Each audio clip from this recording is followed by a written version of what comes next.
My journey with toad medicine was without question the most intense and impactful psychedelic experience I've ever had.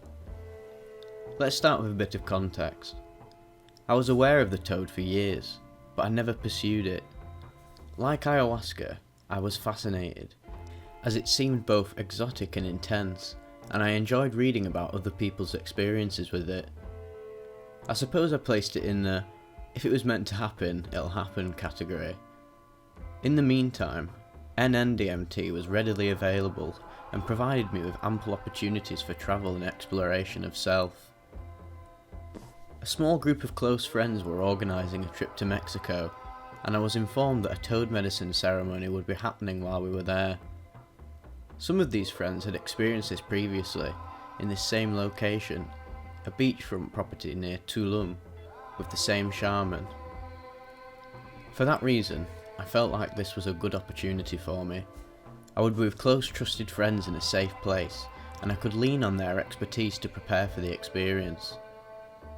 Fast forward to Mexico. The property is beautiful and secluded, miles away from the tourist attractions in Tulum. We're all settled in and present, enjoying each other's company, spending our days on the beach and the nights cooking and eating together.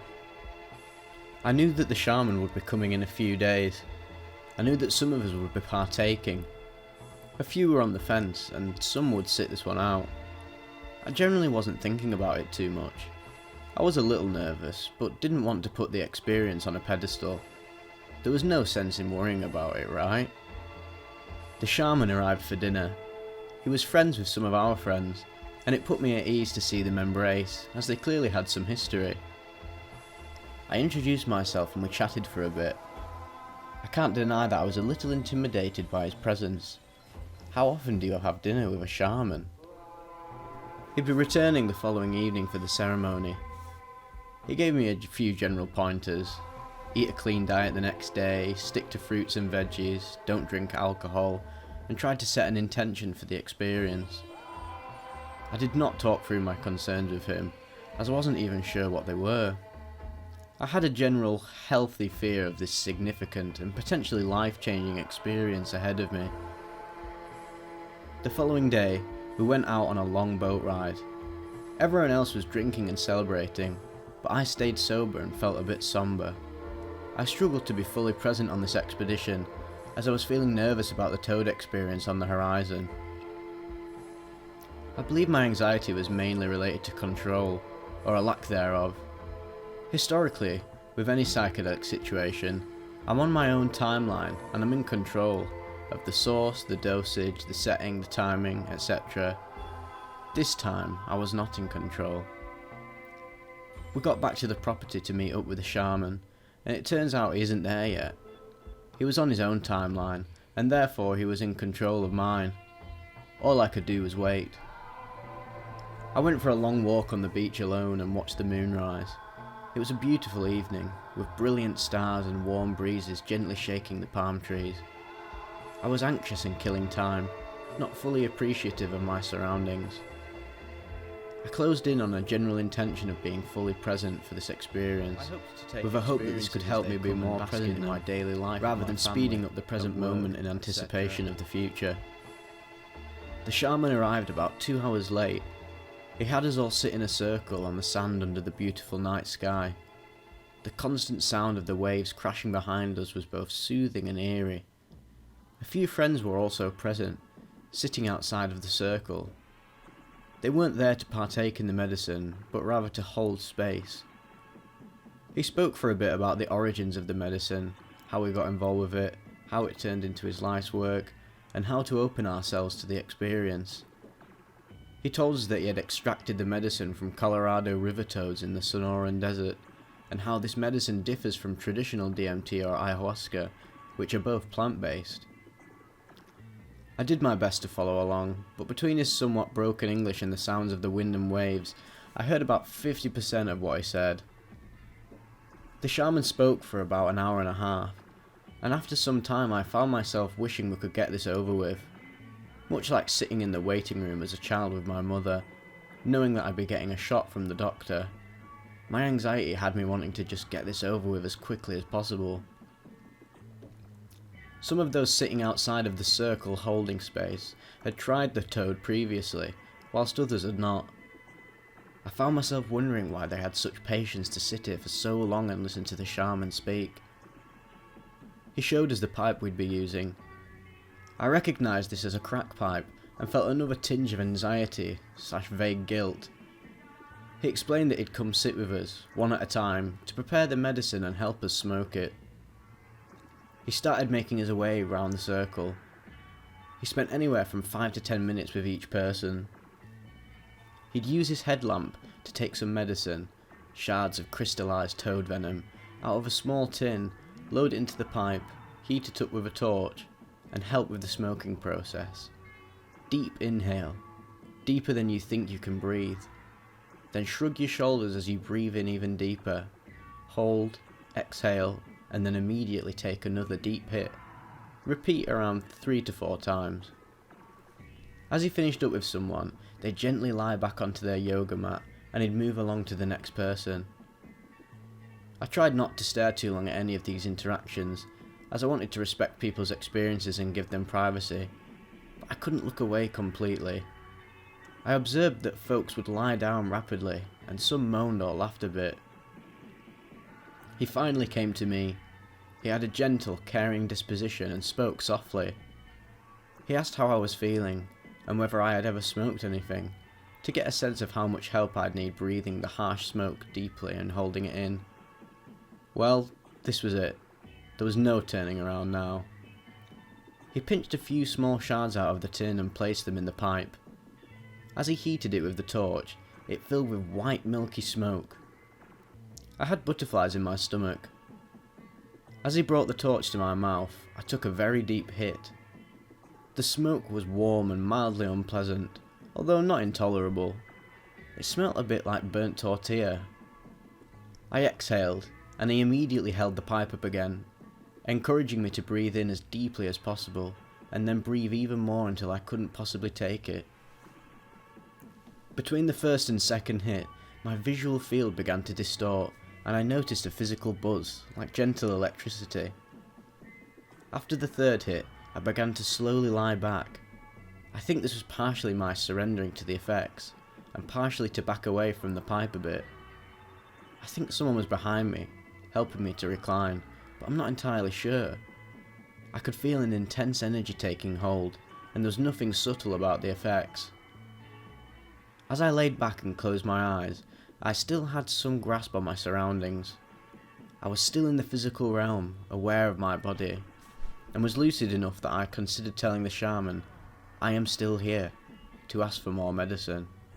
I didn't want to be greedy or tempt fate more than I already had, so I stayed quiet. I figured perhaps the medicine would intensify or take off in the coming moments. I did my best to be fully present and surrender to the experience, but a nagging thought persisted that I hadn't inhaled deeply enough, and as the effects slowly faded, I was a little disappointed that I didn't push it further. I was sitting with these thoughts as the folks around me slowly returned from their experiences. Did I not go into this with the right intentions? Is preparation really that crucial in feeling the full effects of the toad medicine? Sure, the effects were intense, but it was more of a visual experience, along the lines of NN-dimethyltryptamine. It felt like a lot of setup and preparation for a predictable experience. What's wrong with me? Why can't I just enjoy the beautiful setting in this unique opportunity for what it is? Why can't I just be present? As the shaman began to speak again, I was surprised to learn that we had just gone through a warm-up round. That wasn't the full experience. Wow, okay, that explains it. I felt relieved, and then immediately intimidated again. He explained that this first round was to get a base layer of medicine in the body, and to teach us how to properly smoke it. Some folks opted out of round 2. For a brief moment I considered tapping out as well. Then it dawned on me that this unique opportunity may not present itself a second time. I was in for the long haul. I had a noticeable lingering buzz, and some mild visual distortions remained. The moon and stars had glowing rings around them. I conferred with my friend Y for a moment, as he was holding space nearby. He encouraged me to embrace the experience and to just let go. The shaman began to make his way around the circle again. This time round, the plumes of toad smoke were noticeably larger. I could smell and taste it. I had a strange feeling of connectivity, like the medicine was already in me and was waiting to be activated. When he returned to me, I told him I was ready for more. It seems that he received my message loud and clear, though I suspect he knew how much medicine I needed without hearing my words. This time around, each inhalation was dramatic. I breathed in so deeply that my shoulders hunched and my eyes widened. I don't know that I could have breathed any deeper if my life depended on it. After my third heavy exhale, I began to lean back. Once again, I think someone had their hands on me and guided me back, but I'm not sure of that. I felt supported. The shaman was still with me, and I could feel those holding space around me. The onset of noticeable effects was rapid. I went from 0 to 60 in about 5 seconds. My field of vision began to shake and blur, and while there were some interesting visual distortions, I couldn't pay much attention to them, as there was something else more significant happening. My breaths became audible and were probably a bit dramatic, like a post-yoga savasana exhalation. There was nothing subtle about what was happening to me this time around. As I leaned back further, I began to relinquish control, and my self spilled across the ground behind me like a bucket of paint. I felt like I was being smeared across infinity. It became quickly apparent that I was dealing with something very real, infinitely more real and tangible than any prior psychedelic experience. As I realised I was no longer in control, my slightly audible breaths escalated into louder sighs of concern. What does it sound like to exhale to the tune of, "Oh no"? That's what this sounded like. I felt compelled to be vocal, as if someone was encouraging me to push out sounds. The experience was now beyond comprehension. Any grasp on the earthly concept of control disintegrated, along with my field of vision, my sense of self, place, and time. All of these were gone. I was no longer there to even understand what these things were anymore. And that was it. I'd finally done it. My casual dabbling with psychedelics brought me down this path, and I'd finally taken it too far. I poked the bear one too many times, and now I got what I deserved. I knew that nothing would ever be the same from this moment on, for the rest of eternity. My ego shattered into a million pieces of nothingness. I had fully released control of everything and disintegrated. I didn't let go, but rather by opening myself to this experience, all control was torn away from me. I wasn't in the driver's seat or even the passenger seat. I was hogtied and thrown into the trunk. This sensation led into what I can only describe as a whiteout. Unlike an alcohol blackout, I was lucid in some capacity, but there was no me. There was no beach, there was no sky full of stars or nighttime. All of the energy around me was sucked into a blender and pixelated into nothingness. There was nothing. It's very difficult to describe the next part of the experience, but I try to account for it. I don't know whether this was 2 minutes later or 10, but I felt like I was suddenly hooked up to a glowing fire hose of information, feeding me an incomprehensible amount of critical information that I could not consume. Terabytes of alien data were flowing through me faster than the speed of light. I couldn't even attempt to understand it all or process what I was receiving, but I do recall pieces of myself being highlighted in front of me. My identity is tied up in being a runner. I take pride in making people laugh. I take pride in my work.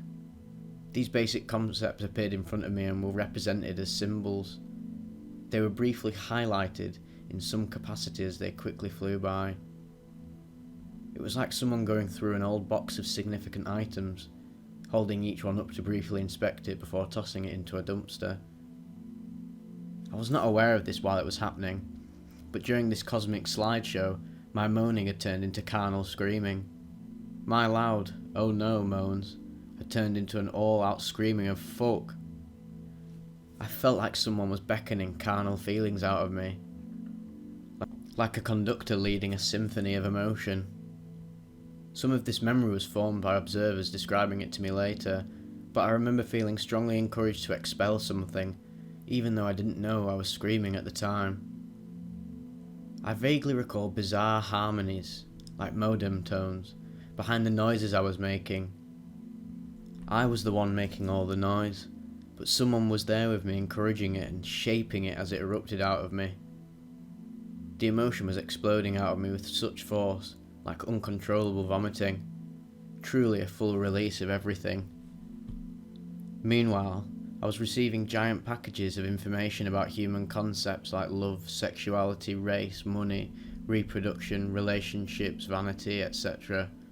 I was somehow aware of abstract themes, but didn't have the time or ability to process anything deeper. It's like I was watching them fly by on a conveyor belt. I felt like all prejudices and assumptions, however deep in my subconsciousness, were being exposed and recalibrated. In retrospect, this felt like a kind of firmware update for my consciousness. It was very overwhelming, like alien script coming in backwards and upside down at 100 times speed, and I was trying to decipher it and read it out loud. In retrospect, I suppose I was trying to read it out loud, when my screaming subsided. I was just flopping around on the beach and babbling. I'm told that it sounded like I was speaking in tongues. I have no recollection of this. When I began to return to my physical self, the first thing I noticed was the pleasant sound of the shaman's harp. Soon after, I felt something in my hands, and I realised I was gripping fistfuls of sand. Then I noticed soreness in my arms and legs, and realised I had been flailing around a bit, as the sand was dug up all around me. My throat was sore too. This was not the condition that I left my body in before I smoked the pipe. It felt like I was waking up after a war, inside the foundation of an old house that had collapsed. I slowly came to, flopping my arms around and letting go of the sand that I had been squeezing in my palms. I was tripping out on how it felt to feel in my own body. I mumbled, "Oh man," a few times, as I remembered who was around me. I became aware of my friend Y first, and when I looked back at him, I felt his deep compassion and understanding. His smile told me that he knew exactly what I had gone through. These people holding space who had experienced this before knew precisely what I had just experienced. I felt like I had connected with them in some deeply profound way, and that my entire being was exposed to them along the way. In that moment, I was fully convinced that they saw me for who I truly was through my experience, and that all of my flaws, prejudices, ugly weaknesses were exposed. I felt that they saw them and still accepted me. I felt overwhelming love and connection at that moment, unlike anything I've ever felt before. I now understood why they were so generous with their time while holding space. Y looked at me and his eyes said everything. Basically, "Yeah dude, I know." I hugged him and told him that he was my brother. I don't normally say things like that to people, but those were the only words I could muster, and they felt right. My friend was sitting next to me, and I began to listen to the tail end of his experience. He sounded like a small child talking to an imaginary friend. He seemed calm and happy, and mentioned something about seeing this in a movie. I was struck by how he seemed relaxed, happy and filled with awe. This seemed like the opposite of my experience. I had strong lingering visual distortions. There was a large glowing ring of light around the moon, and I saw ripples and waves in the clouds. At any other time in life, these visuals would have been significant, but they paled in comparison to the intensity of what I had just experienced on my journey, which went way beyond any visual field.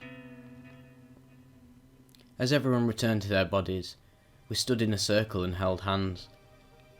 I felt disoriented, like I was still transitioning into my body. Everyone was asked to share something about their experience, regardless of whether they had taken the medicine or held space. I wasn't sure what to say, but I felt like any prejudices or assumptions about my friends here, old and new, had melted away, and so I said something about how I was excited to get to know each of you, or to relearn who you are. As I said this, I noticed that my voice was hoarse, and it dawned on me that I must have been shouting. I didn't process much of my experience that night. I had so many questions, but was also overstimulated and exhausted. Some friends stayed up playing cards and drinking, but I went to bed shortly after the shaman left. I don't think I understood what ego death meant before this experience, but it dawned on me the following day that it was precisely what I had experienced, a complete and total loss of self. In retrospect, I really had no idea what I was getting into, but I don't think anyone could have prepared me for the magnitude of the experience. The shaman came back to the property for dinner a few days later. I had a visceral reaction when I first saw him. It reminded me of being a child and seeing a strict teacher while at a school basketball game on a weekend. In the few weeks that followed, I felt much more present and calm. I didn't feel so compelled to fill every moment with productivity. I felt more cognizant of my thought patterns. In situations where I might have responded with negativity, I would catch myself and reconsider my approach. I also felt like I had a better handle on my alcohol consumption, drinking slowly and enjoying it.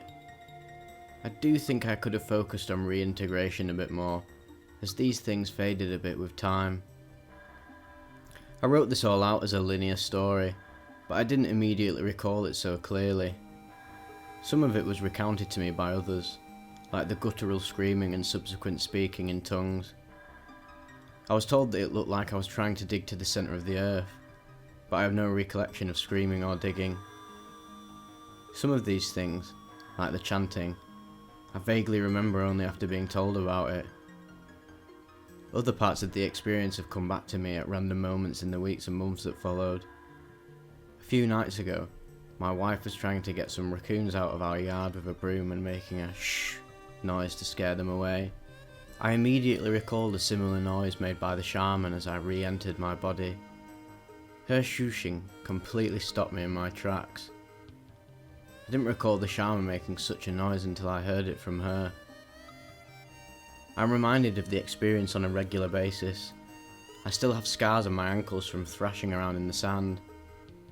Anytime I smell tortillas being cooked, I am immediately taken back to that yoga mat under the stars. It's been more than half a year since my toad experience, and I'm still processing it. I may never understand it, but I'll certainly never forget it.